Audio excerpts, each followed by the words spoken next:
Hello, it's Nigby. So I've got something that I think is really quite special here. This is a Dreadnaught 5-lever padlock. This padlock predates World War II, so a minimum of 80 years old, possibly closer to 100 years old. Excuse the oily rag, I've just been out and squirted some oil in it. Just show you the key. So we've got 44722. No idea what that number relates to, but some stumpy little levers on there and a really long nose on the key. The really long nose pokes all the way out of the back, so there doesn't seem to be any real reason to have the key in such an unusual format, but just let you have a look at that. So I got this recently in a trade from somebody on UK Locksport. He knew I'd gotten into lever locks, and it's not a hard pick, not hard in the slightest. What I sent him was enormously a lot harder to pick than this, but he knew that I'd gone into lever locks, and this is just a fantastic piece of history, which is a big part of lever padlocks, I think. What it did present, though, was a slight problem in picking. Because if you use a standard tension tool, what tends to happen is that the whole thing, because you push in this way, it slips across into the blade part of the keyway with this sideways keyway, traps your wire and stops everything from moving.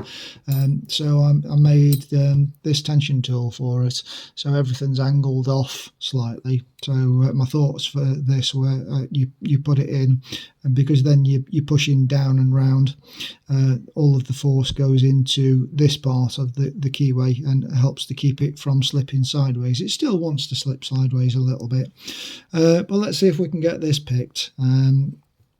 So just get the wire in, and there's really low levers in there, so just get it right to the back and have a feel around. So lever 5, 4, 3. And slip my way to the front now.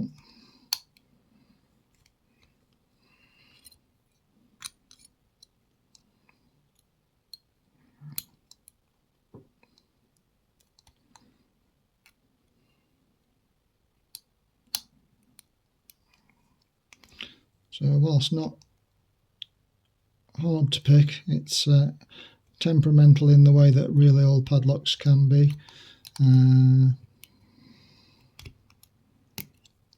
There we go, felt some movement now.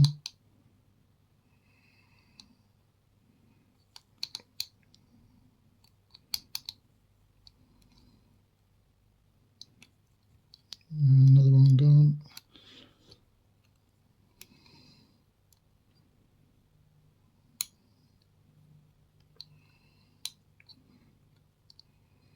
Just a question of being accurate and getting under the levers. So there we go, that's as far as that turns, and then the shackle can be lifted out. So let's just get that locked back up. So locked up again. What I didn't say is, I didn't show you the operation. Unusually for a lever padlock, it's key retaining.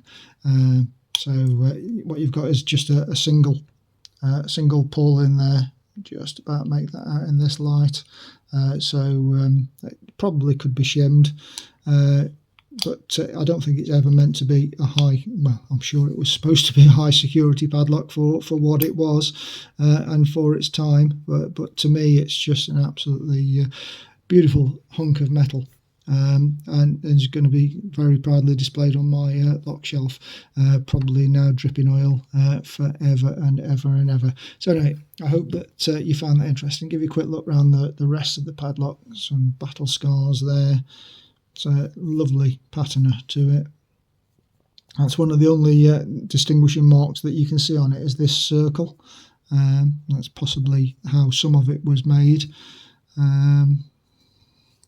But yeah, anyway, thanks so much for the trade, and I hope that somebody found that interesting. That's my Dreadnaught picked.